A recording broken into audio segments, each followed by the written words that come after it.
اور ہدایت کے جوان کے لیے نہیں، بوڑھے کے اور خطرات ہیں۔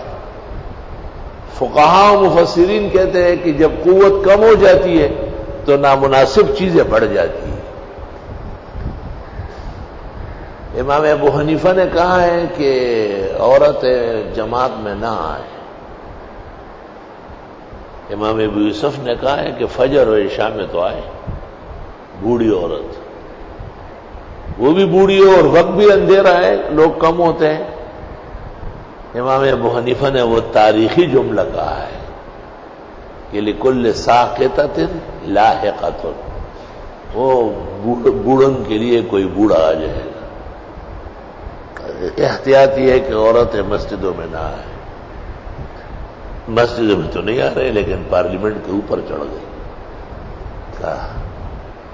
اور ہمارے نظریات کونسل نے فیصلہ کیا ہے عورتوں کے حجاب نقاب کا، تو ایک وکیل عورت ہے، اس نے ایسے ہی ہاتھ رکھ کے جیسے کہ بہت بڑا معتبر مرد ہو، کہا میں ان مولویوں کو جواب دینا بھی بے ادبی سمجھتی ہوں، میں اس قابل نہیں سمجھتی۔ خیر وہ صحافی نے بہت اچھا جواب دیا، اس نے کہا آپ کے بارے میں بھی بڑے بڑے فیصلے آ چکے ہیں، علماء کو سب معلوم ہے۔ تو کچھ دن جب گزر گئے، امالی میں لکھا ہے تو محلے کا ایک بوڑھا بھی غائب ہو گیا اور بوڑھن بھی غائب ہو گئی۔ پتہ چلا کہ دونوں کوہ مری چلے گئے اور ہنی مون منانے کے لیے۔ لوگوں نے ابو حنیفہ سے کہا، حضرت نے کہا ابو یوسف جواب دے گا، میں تو منع کر چکا ہوں، یہ کہتا ہے کہ اندھیرے والی نمازوں میں بوڑھے آ سکتے ہیں، تو بوڑھا اور بوڑھن وہ بھی احتیاط کرے، اس پر اکتفا نہ کرے کہ جی میری عمر گزر گئی۔ ہر وقت جب تک کہ ایمان پر خاتمہ نہیں ہوا ہے خطرہ سخت موجود۔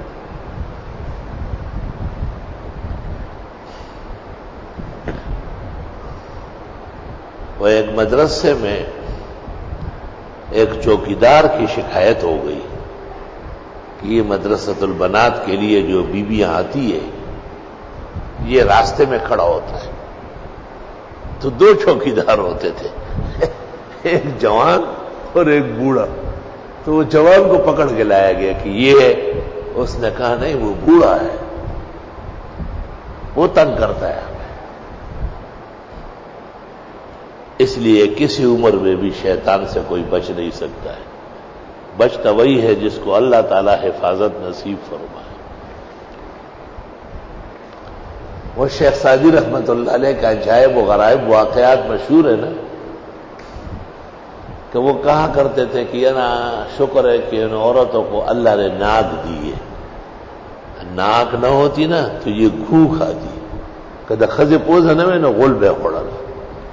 اس کی ماں کہتی میرے علاوہ بچے کچھ زما بارہ کے دا خبریں ہم فرختہ مکانا۔ شیخ سعدی واقعی شیخ سعدی تھے، اس نے کچھ دنوں میں مشہور کیا کہ یار میرا گزارا نہیں ہوتا شیراز میں ہندوستان جاتا ہوں، بڑا ملک ہے وہاں ہر طرح مزدوریاں ملتی ہے۔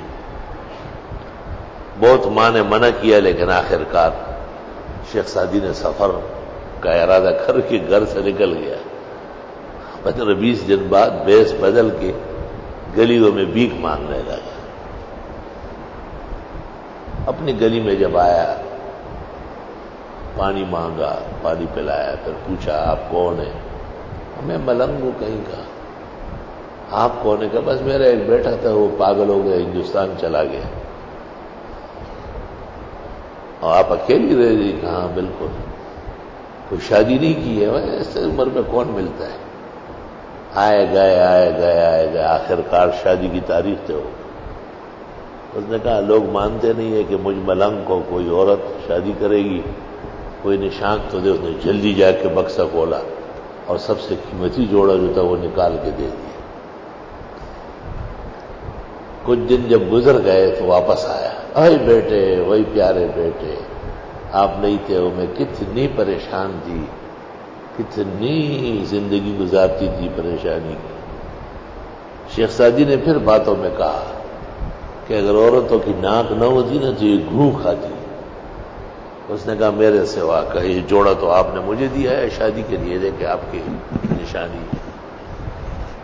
لوگ کہتے ہیں کہ شیخ سعدی نے عقل و دانش سے بہت مشکلات پر بھی عبور حاصل کیا، استغفر اللہ واتوب الیہ۔ اس لیے فقہا نے جب لکھا ہے کہ عورتیں مردوں کی صف میں نہ آئے تو اس میں جوان اور بوڑھن کا فرق نہیں کیا، ہر طرح کا لکھا ہے۔ اور جس طرح پرائی عورتیں صف میں نہیں آئے، اپنی بیوی، اپنی بیٹی، اپنی بہن، اپنی ماں، اس کے ساتھ بھی جماعت کی نماز نہیں ہوگی، فاسد محض ہے بالکل۔ عورت ہونے میں سب برابر ہے۔